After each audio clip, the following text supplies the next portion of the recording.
Hey YouTubers, lovers and haters, have you had a good day? I have. It's been pretty good, really. You know something? The more I do the right thing, the better it feels. Wonderful. And, yeah, yeah. Anyway, it's approaching the witching hour, which is, what, midnight, isn't it? Not being a witch. Sometimes I get a bit confused about the technical terms. Like sometimes it feels like 3 a.m. But anyway, nearly 12 o'clock. So I thought now would be a good time for a spooky story. Now this is real life. This is something that happened to me, and I'm sharing it as just an experience that I had. I couldn't care less what you think, whether you believe me or not.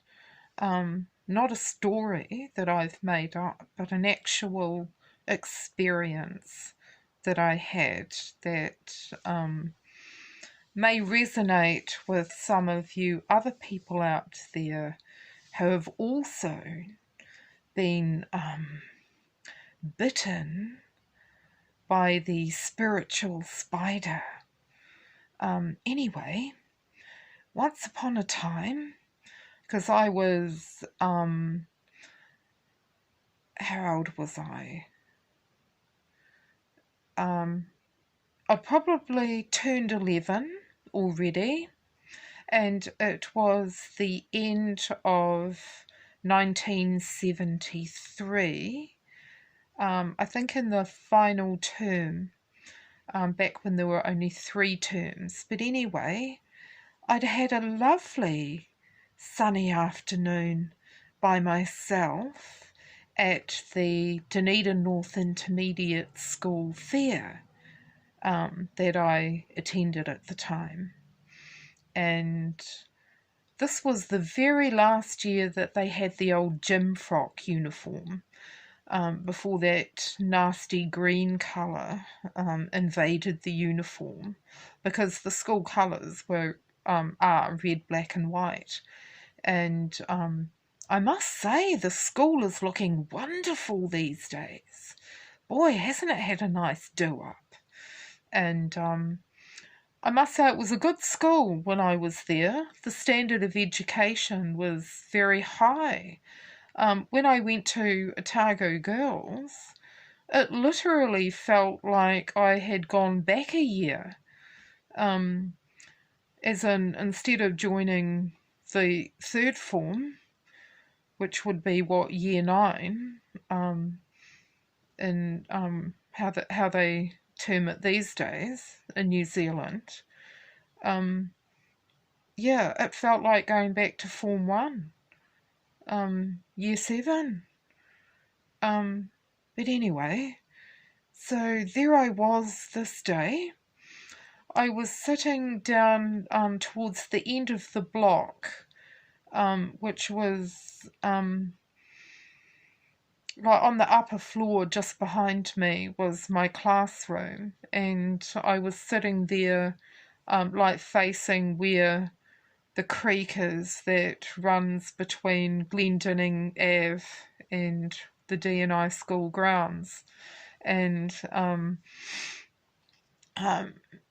perhaps I was eating some coconut ice and chocolate fudge that I'd bought, or munching on a toffee apple or something as a treat, because I had beside me a heap of reading materials that I'd got. Seem to remember they were mostly magazines, like possibly 16 and Tiger Beat, and a couple of books on top of that. And then on top of those, I had bought myself some crackers, I'm pretty sure I had 2 packets of them. One, the tiny little ones, kind of like 2 layers connected with the strings in the middle. And how many were there? Probably 15 or 20 each side, the really small ones. And then also some of the bigger ones. And I think they were called the Tom Thumbs, because it was obviously around Guy Fawkes night. And so anyway, this Saturday afternoon, I was sitting there by myself, and I happened to notice that a guy had I don't know how long had been checking me out for by the time I realised that he was there. He didn't say a word to me, but his body language was just downright peculiar. It was, it just screamed. It was really loud. But of course he didn't say a word. And his mannerisms, and as I remember it now, he was like a spider. He was just like a spider. That was like the spirit that was ruling him. I was only a kid, right? Just turned 11. And, innocent, a good girl, well-behaved, just wanted to please my parents and be happy and, mind my own business. I liked learning. Anyway, I realised that something was making me uncomfortable, and it was him, because I looked up to the left and didn't know who he was. He was a total stranger, and I'm not sure how old he would have been, but he was probably about late teens, 20, maybe even early 20s. And with how things transpired, I can see that he was quite a dominating character and a bit of a leader and an instructor too. I don't know if he'd been waiting on his little brothers or something, but at the end of what happened, he was standing there and there were like 3 or 4 guys around him who, can't remember their age either. I guess they were younger, and they were definitely like half his height. How tall would he have been at the time? Maybe 5'10" to 6 foot. Slim build, kind of wiry looking. Remembering him now, it's like he was like, I'm thinking Daddy Longlegs. Ugh. Ugh. Anyway, he was clearly extremely interested in me, and when I first caught sight of him, it was like he was, I've read body language books, and apparently like doing this is meant to be considering or thinking, and if you're doing that, that's one thing, but he kind of, when somebody is doing that and there's something deceptive or a bit shady about that, because they clearly don't want you to see what their reactions are or how they're feeling or whatever. So he was clearly maybe he knew who I was already, I don't know, but he was clearly, I don't know. I don't know. It's like he thought, perhaps he was thinking, yeah, there's a contrast. You know, chick with all these reading materials and girly magazines, and she's got crackers. Like, I mean, you know, girls can like explosives too, can't they? I don't know. It's just a bit weird, and he clearly wanted my crackers, and I mean, if he'd just come up and asked if he could have them, I probably would have given them to him, but no, he thought he'd, I mean, it's kind of laughable how he thought he had one over on me, like, I was just too dumb to notice what he was doing. It wasn't that at all. It was just that I was so creeped out by the way he went from sitting just over there on the end of the seat, because, yeah, there was a long seat, and yeah, they were like U-shaped bays, and so he was on the end over there, and then it was like he got kind of active, and I saw him not crawl like a spider, but sort of shift down to up there to here, only on the end, because I was at one end. I wasn't in the middle. And then he sort of did that a couple of times, back and forth, all the while just looking really agitated and doing this creepy. I mean, it was like spiritually just seeing, yeah, just this. It's like a spider spirit controlling him. And I felt like, I mean, it was just so odd. Never seen anything like that before or since. And, oh, yeah, it was like, being a fly. Trapped. And, waiting for this. I mean, it was kind of amusing as well. It's like, dude, what do you look like? I mean, as it turned out, it was sort of me that was the fool, but it was just so weird. It was just so weird. And, so anyway, he sort of scuttles a bit closer to me.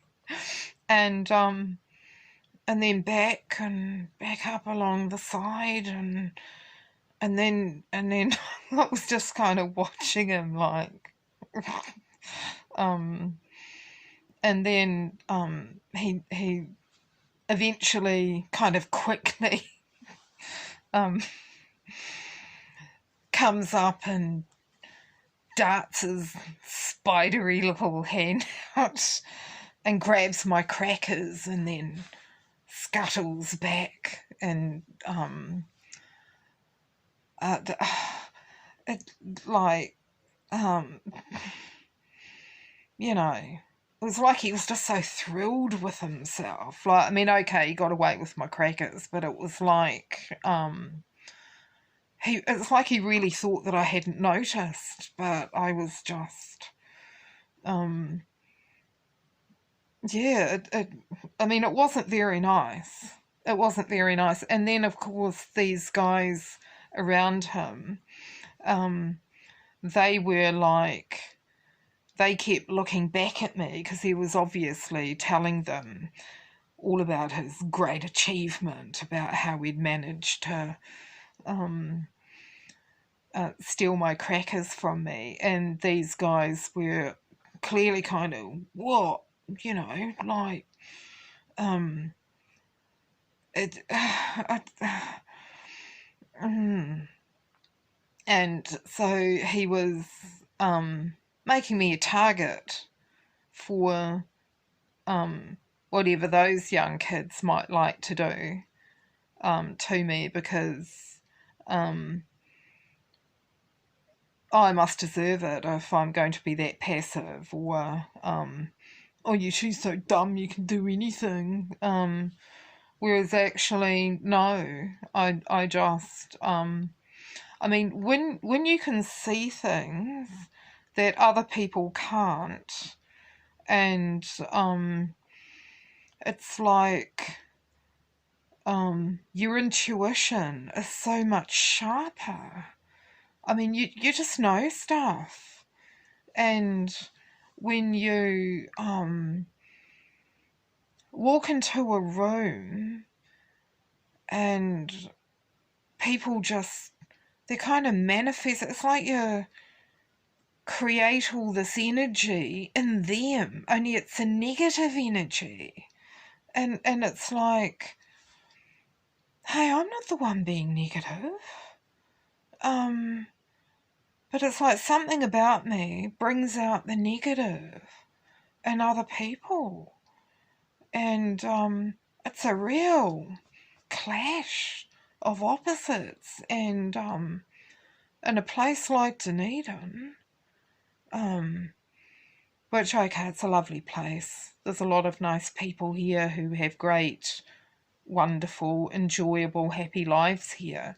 And but boy, there is another side to it, as well, as I guess you would get anywhere. And the other thing I remember, just apart from the fact that he just thought he was so clever, and it, and probably really enjoyed the look on my face, which was like, you know, like, ooh, I feel like I've just been violated. But some people, you kind of, and I mean, it depends on the situation, but just with some people, it's like you just need to let them have their moment, which, I mean, that's the feeling I've had sometimes, and I can see now I should have handled things differently. But hey, what do you know when you're a kid? And especially when you're living in an age where men have all the power. I mean, it was only, it was around that time that it was due to advances in science that it was finally proven biologically that men are the ones who decide whether a child is going to be a male or a female. Whereas throughout history, it had always been, oh, can't that woman have a boy? When actually it's because of the genetic material in the male that decides whether a fetus is going to end up a boy or a girl. So, yeah, that was a big change, and wonderful as a woman to, not have to kind of have that put on you as a female living in those times.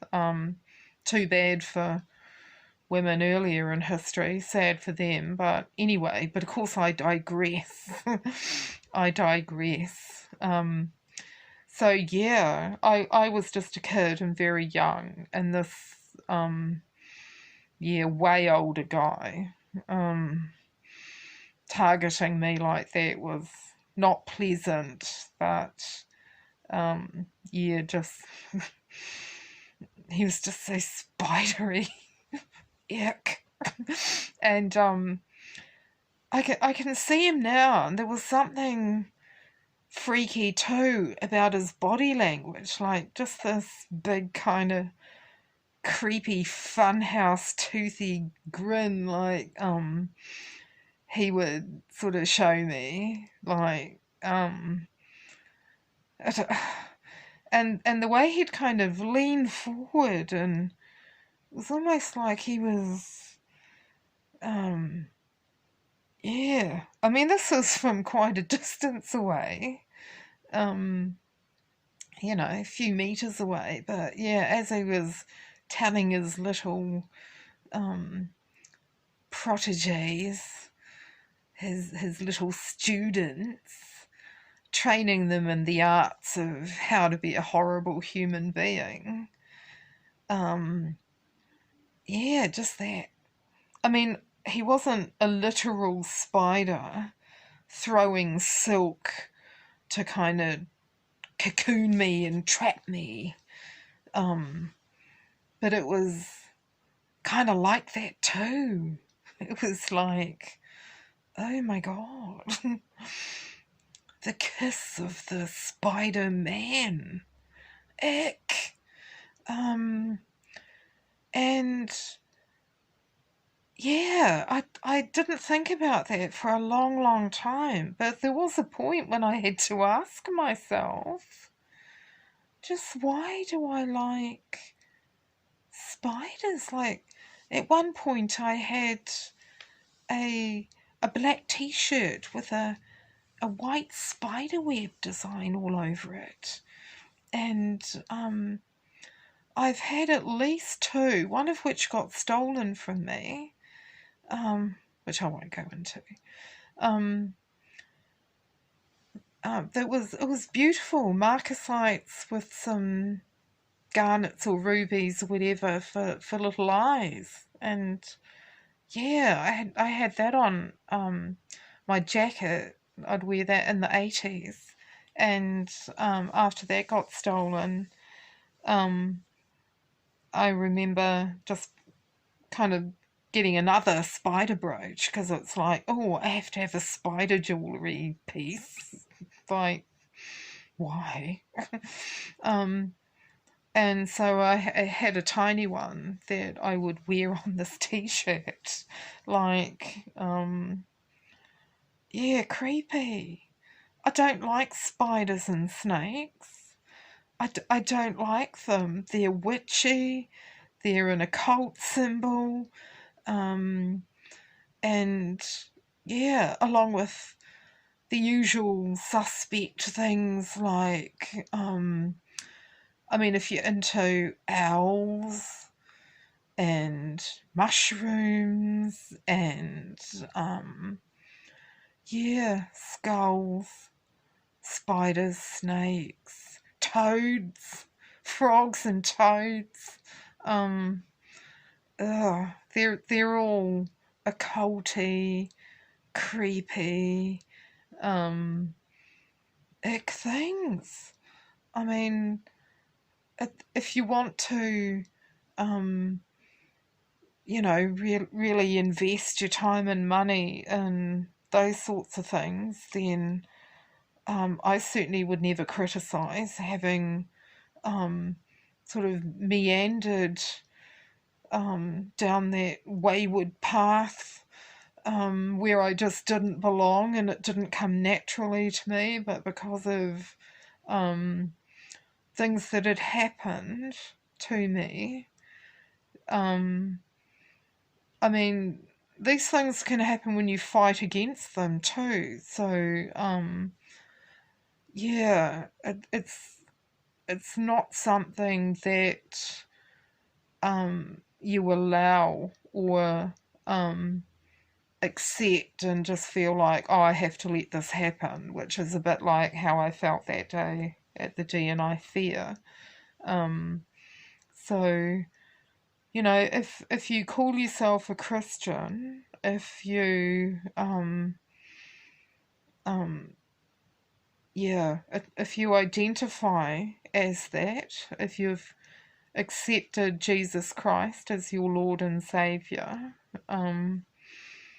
things like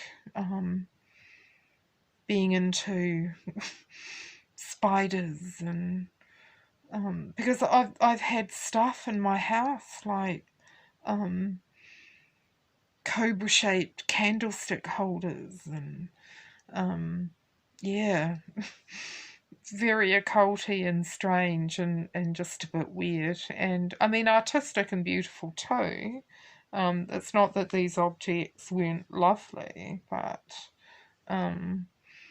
yeah, after all, the first commandment is basically, I am the Lord your God. You shall have no other gods before me. And basically, don't be into any strange things and don't make graven images of things that are in the heavens and on the earth and in the seas. And I'm just thinking now, I mean, I've heard of marine spirits, and so yeah, I'm sure I have things in my home that fall into one of those categories, one or all of those categories that for some reason has slipped back in, slithered back in. And yeah. So if anyone else can relate to that experience, if they've had anything similar happen to them, then don't be creeped out any longer. Just know what it is, that you're not going crazy. It's just that you have the gift of discernment of spirits, and you can tell if somebody is ill-intentioned or not. And yeah, don't let them confuse you and tell you that you're wrong. You have to be careful about who you let know what. And that's another lesson that I learn every day in my life. And so, yeah, I've probably spoken for long enough.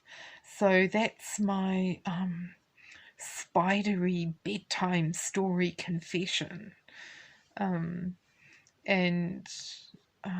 yeah, I wish you a very peaceful night's sleep and a wonderful day tomorrow to whoever is watching. God bless you. Yes, you too, haters. Yeah, I guess Satanists and witches need love too. Because yeah, so many of them only get like that because of genuine seeking and also being genuinely hurt by Christian people or people who say they're Christian. And just on a final note, while it occurs to me, what's the second commandment? It's about not taking the Lord's name in vain. And to me that means, I mean, what's in vain? Without success or point, like, yeah. So don't just call yourself a Christian, go along to church if you have no relationship with Jesus Christ. It's not about being Caucasian and white and yeah, believing we all go to heaven, because no, no, read your Bible, or get a Bible and read one.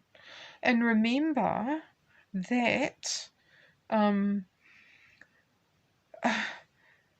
well, this is my opinion, but the only decent Bibles are ones that include Acts 8, verse 37, which is about Philip and the eunuch.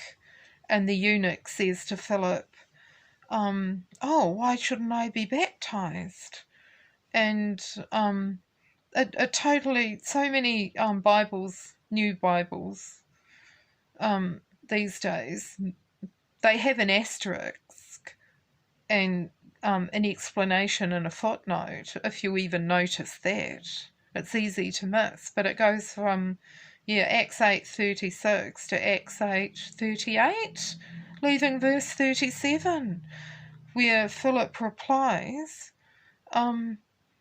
basically, yes, if you believe. You know, you got to believe with your whole heart and mind and soul. Otherwise, there's no point just getting baptized in water without that. It's got to be genuine. You can't just do this empty ritual and just think, oh, well, I've plunged myself in water and said that. It's if you believe. If you believe. Because we all want to end up in heaven, right? Eternal life, where everything's joyful and there's no tears and no pain. Wouldn't that be wonderful? Unlike this world and this life, for so many of us. Well, for all of us, really. Because the devil rules this world. Yeah. Anyway, good night. God bless.